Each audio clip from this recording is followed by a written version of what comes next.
They were one of the first electro folk ensembles whose 1965 million-seller You Were On My Mind, which you just heard, entered the world a few months before Bob Dylan became a household name.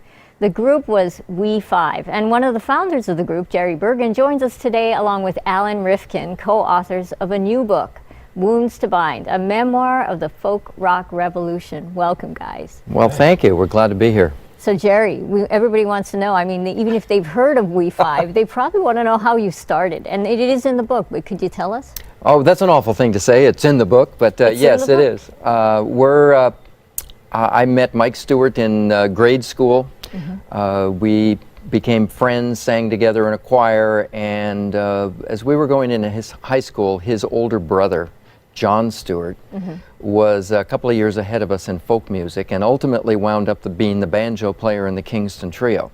Wow. And the trickle-down effect was very powerful in our lives because John was very talented, a great creative writer, and he was also exposed to the leading edge of what was happening in the folk world. We got the benefit of that and became actually pretty good at what we were doing long before we got out of high school. We were already singing and recording. Right. But we also met the manager of the Kingston Trio, Frank Werber, who most people who live in the Bay Area for very long know about him and that story. Mm-hmm. He knew that we were good, and he was looking for what the next thing was going to be. Mm-hmm. And we were signed as a folk group to the Kingston Trio's company, mm-hmm. and as soon as they opened the studio that they built in what is now the Zoetrope Cafe down in the basement of that, right. We came up to San Francisco and began recording, and You Were On My Mind was in one of the first recording sessions that we ever did here in San Francisco for Trident Productions, and right. That's kind of how we got from Southern California, where I grew up, to the Bay Area. And speaking of the Bay Area, Alan, you know, there's a lot of mention in this book of a lot of the Hungry Eye, the Purple Onion, I mean, local hangouts. I mean, what's your connection to the Bay Area besides, you know, the We Five connection to the Bay Area? I lived here in 81 to 82. In fact, I worked for the San Francisco Bay Guardian then. Mm-hmm. North Beach was a revelation for me. I mean, it had just, you know, it was Oz to me, being in the Bay Area. And I had been obsessed with this song since I was 10 years old. So I might have been in my subconscious fashioning a way to write about it, even had I never met Jerry. But this was a great opportunity. In fact, that's a good question. How did you guys meet? I had a friend who was the head of the journalism department at Azusa Pacific University, and it was Jim Willis. And I asked him if he would be interested in working with me on taking the book that I was writing and elevating it from the level of what I could create with the concepts and making sure that it was really well done. And he said, well, I'm too busy, but I think I'd like to introduce you to someone who could help. He introduced me to Alan. We met, talked a few times, found some common ground, and said, let's give this a shot. Well, now let's get to there's so many different topics in this book that are fascinating about, you know, your rise to stardom and everything. But one of the things that I did want to touch on, which I thought was really fascinating, was your drummer, John Chambers, who happens to be African American. In the 1960s, the early 60s, there was still a lot of discrimination in a lot of parts of the country. Tell us a little bit about that portion of the book. Sure. We recorded the song You Were On My Mind with a drummer named Jerry Granelli, who used to play with Vince Guaraldi. He's the guy you hear on the Peanuts music and that kind of thing. He was older than us, a jazz musician, and though he'd played on the record, when our manager asked him to play with us, he said, nah, they're kids, I can't do that. But I'll introduce you to a drum student that I have who's really good. Turns out in his teens, he'd already played with John Coltrane. Wow. And so we had our first performance booked in San Jose after the record broke in San Francisco, and it was on the charts. John shows up at the place that we're going to play, and he was black. Yeah. And so we went through the songs and we played it. The first night went great. The week went great. Everybody said, gee, this guy plays drums terrific.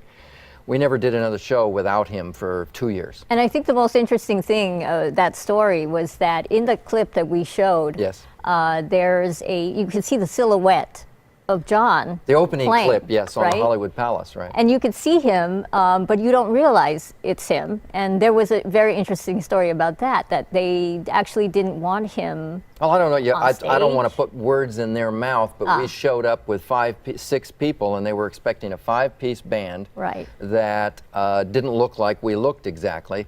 And in fact, that's the band that they thought was going to be kind of coming. And so they had the problem of, gee, there's 6 of them, and we only blocked 5. Let's put him out in the foreground. We'll start with the drums. And then as soon as the band comes in, we'll zoom past the drums, and then the whole video just showed the 5 people, and at the very end it pans back to the drums because it starts and ends with drums. Right. And it solved a lot of problems for them, and it also shot him in silhouette, so nobody could complain about who was or wasn't in the band. This also was an era when other bands, for instance, Booker T and the MGs, who were integrated, had random artwork on the cover rather than a photograph of the band. Well, one of the things we did want to show, we have some photos that you had sent us of things Okay. that, newspaper articles and posters. I mean, this There's is a classic. I mean, most Bay Area people remember KEWB. I mean, I miss and their it. jingle. But and it's funny because the KEWB used to have studios here in Jack London Square, which is where Right. we're at right now. And we came over and shot here when it was KEWB. Wow. And this is a great poster because it has mention of the Byrds and other great groups, and you were performing with them. Yes, that during poster that was a Dick Clark Caravan of Stars tour, and it was We Five, the Byrds, Paul Revere and the Raiders, Bo Diddley and the Duchess, and various opening acts, and we did a 1-month bus tour with Wow. those people playing in everything from some National Guard armories to the McCormick Place before it burned down in Chicago, huge auditoriums. It was a terrific experience to travel with that blend. And at one point, our tour and the Rolling Stones tour all played at the Omni in Pittsburgh. So, obviously the next question is, what's next for Jerry Burgan? Well, we're here really because we came to Oakland to go to the Diesel bookstore to do a book signing. This book is what I've been working on for quite some time, and our expectation is that now as the book is out, and I also have a CD that's Jerry Burgan Reflections, Songs and Stories.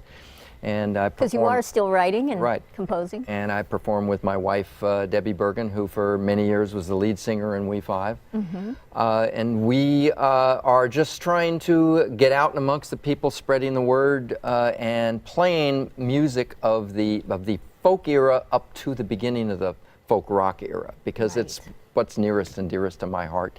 It's great fun, people love it, and we tell stories about the songs, where they came from, sing them, play them, and encourage people to join in with us. Well, great, Jerry Allen, thank you so much for being here. It's been a pleasure. Thank you But so much. Jerry's book, Wounds to Bind, a memoir of the folk rock revolution, is available on Amazon and all major e-sellers. You can also get more information by logging on to woundstobind.com.